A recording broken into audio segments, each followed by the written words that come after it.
Hello বন্ধুরা, সুরিস পৃথিবীর নতুন একটি ব্লগে তোমাদের আবারও স্বাগতম। আজ 31শে ডিসেম্বর, রাত পোহালেই নতুন বছরের আগমন।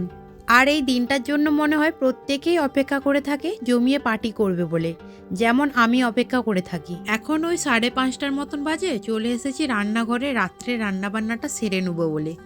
আজ রাত্রের মেনুতে অনেক কিছুই থাকছে, তার মধ্যে 2 ধরনের পকোড়াও রয়েছে। আর পকোড়ার সাথে পুদিনা ধনেপাতার চাটনিটা বেশ খেতে ভালোই লাগে, তাই ওটাই আগে করে নিচ্ছি।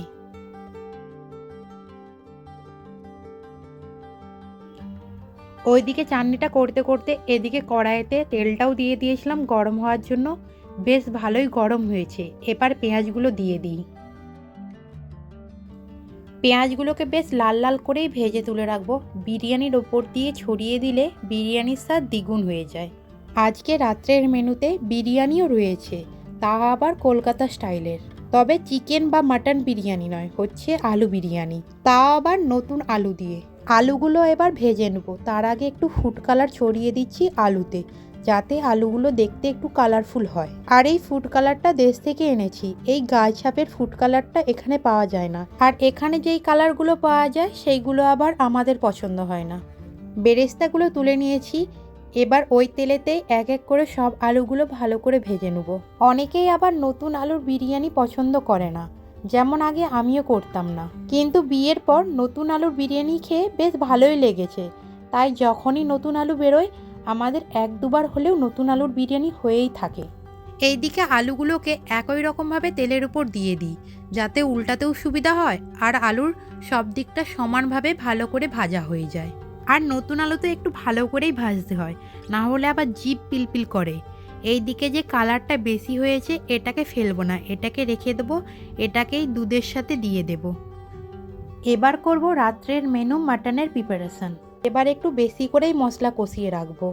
যতটা রাত্রিতে লাগবে নেবো, বাদ বাকি ফ্রিজে তুলে রাখবো। ফোড়নে দিচ্ছি তেজপাতা আর লঙ্কা, আগে একটু চিনি দিয়েছিলাম। আমরা আবার মাঝে মাঝে মশলা একটু বেশি করেই কষিয়ে রাখি। তাড়াহুড়োর সময় এই কষানো মশলা বেশ ভালোই কাজ দেয়। বিশেষ করে সকালে যখন বরের লাঞ্চ বানাই, এই মশলায় আমার অনেক কাজে লাগে। আর এক একদিন তো আলু মটর আর এই কষানো মশলা কুকারে দিয়ে সিটি দিয়ে দিলেই বেশ দারুণ স্বাদের ঘুগনিও হয়ে যায়। এদিকে ফোড়নটাও ভালো করে ভাজা হয়ে গেছে। এবার কেটে রাখা পেঁয়াজগুলো দিয়ে দেবো। ওপর দিক দিয়ে একটু নুন ছড়িয়ে দিই, যাতে পেঁয়াজটা তাড়াতাড়ি ভাজা হয়ে যায়। আর নুনটা পেঁয়াজের পরিমাণ মতোই দিচ্ছি। আইবুড়োবেলাতে যখন প্রথম রান্না শিখেছি, কতবার এই আদা রসুন কষাতে গিয়ে পুড়িয়ে ফেলেছি। একবার তো এমন হয়েছিল 3বার মশলা পুড়িয়ে ফেলেছি, চতুর্থবারে আবার ভালো করে মশলা কষিয়ে তারপর রান্না করেছি। এদিকে পেঁয়াজটাও ভালো করে ভাজা ভাজা হয়ে গেছে, তাই টমেটো আর আদা রসুন বাটাটা দিয়ে দিচ্ছি। আদা রসুনের সাথে আবার একটু কাঁচা লঙ্কাও বেটে দিয়েছি। এবার একটু ওপর দিক দিয়ে নুন দিয়ে দিই, যাতে টমেটোটা তাড়াতাড়ি গলে যায় আর কষানোটাও তাড়াতাড়ি হয়। এবার একটু হলুদ গুঁড়ো আর লঙ্কা গুঁড়ো দিয়ে দিই কালার হওয়ার জন্য। আর লঙ্কা গুঁড়োটা একটু কম পরিমাণেই দিই। মাটনের জন্য একটা স্পেশাল মশলা করেছি, তাতে আবার শুকনো লঙ্কাও আছে। এদিকে এটা ভালো করে কষতে থাকুক, ওইদিকে বিরিয়ানির জন্য ভাতটা বসিয়ে দিই। এদিকে জল গরম করতেও বসিয়ে দিয়েছি। জলটা ফুটে গেলে আগে থেকে ভিজিয়ে রাখা চালটা দিয়ে দেবো। আদা রসুন কষানো প্রায় শেষের দিকে, আর একটু ভালো করে কষিয়ে নিলেই নামিয়ে নেব। আবার বিরিয়ানির আলুটা নর্মাল আলুর মতন খেতে লাগলেও ভালো লাগবে না, তার জন্য আলুটাকে একটু কষিয়ে নিচ্ছি। এতে কি হলো, আলুটাও সেদ্ধ হয়ে গেল আর ওপর দিক দিয়ে একটু বিরিয়ানি মশলা ছড়িয়ে দিচ্ছি, যাতে বিরিয়ানি গন্ধটাও লাগলো। তোমাদের সাথে গল্প করতে করতে এদিকে ভাতও প্রায় হয়ে এসেছে, একটু পরেই নামিয়ে নেব। তার আগে একবার ঘরে যাই, ফ্রিজ থেকে কিছু ধনেপাতা নিয়ে আসি। এদিকে ধনেপাতাটাও নিয়ে চলে এসেছি। আগে ভাতের ফ্যানটা গড়িয়ে নিই, না হলে আবার ভাত বেশি ফুটে যাবে। আর তোমরা তো জানোই, ভাতটা একটু বেশি ফুটে গেলে বিরিয়ানিটা আর ঝরঝরে থাকে না। বেশ তাড়াহুড়ো করেই ভাতটা নামিয়েছি। কে জানে কি হলো ভাতটার, বিরিয়ানি হলেই ওটা বুঝতে পারবো।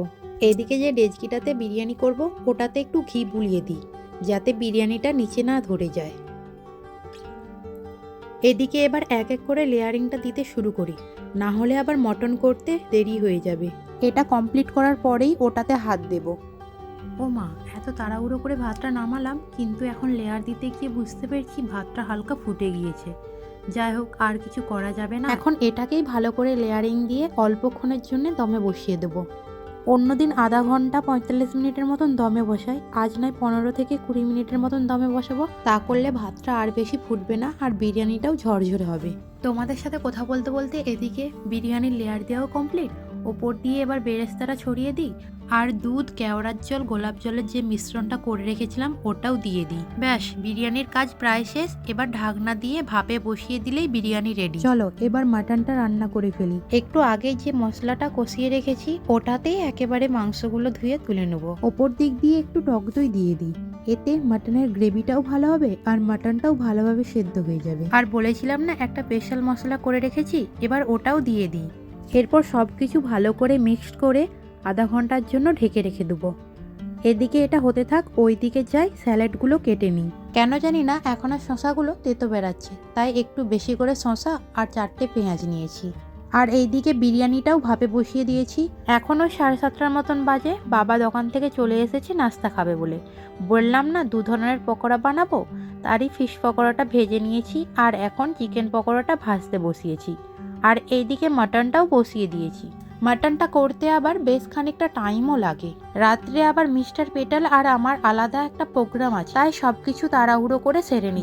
দাঁড়াও মাংসটাতে আবার একটু খুন্তি বুলিয়ে দিই, না হলে মাংসটা আবার তলায় বসে যেতে পারে। আজকে রাত্রিতে আমাদেরও এক জায়গায় পার্টি ছিল, কিন্তু মিস্টার পেটাল বাবুর পাটা এখনো ঠিক হয়ে ওঠেনি, তাই আর গেলাম না। তার জন্য ঠিক করেছি দুজনে মিলে একসাথে বসবো আর আজকের দিনটা এনজয় করব। সেই জন্যই সবকিছু অল্প অল্প করে গুছিয়ে নিচ্ছি। শুধু গল্প করেই কি কাটিয়ে দেবো, একটু তো খাওয়া দাওয়া করতে হবে নাকি। বন্ধুদের মধ্যে প্রায় সবাই পার্টিতে গিয়েছে, কিন্তু রাধাদাও পার্টিতে যেতে পারেনি। সেই কারণে আজকের দিনে 3 বন্ধু 3 জায়গায়। আর আজকের দিনে মন খারাপ করে বসে থাকলেও চলবে না, তাই 3 বন্ধু 3 জায়গা থেকে ভিডিও কল করেছে আর আজকের দিনটা এরা এইভাবেই এনজয় করে নিচ্ছে। আর বললামই তো দুজনে মিলে একটু বসবো, তাই এই ছোট রুমটাতে চলে এসেছি আর এই রুমটাকে একটু সুন্দর করে সাজানোর চেষ্টা করেছি। দাঁড়াও এরা ভিডিও কলটা কাটুক, তারপরে তোমাদেরকে রুমটা দেখাবো। আর ওই যে দূরে যে আলোটা দেখতে পাচ্ছ, ওটা পেটালবাবু আমাকে করবচতে গিফট করেছে। অল্প সময়ের মধ্যেই আমি যতটা পেরেছি ডেকোরেশন করার চেষ্টা করেছি।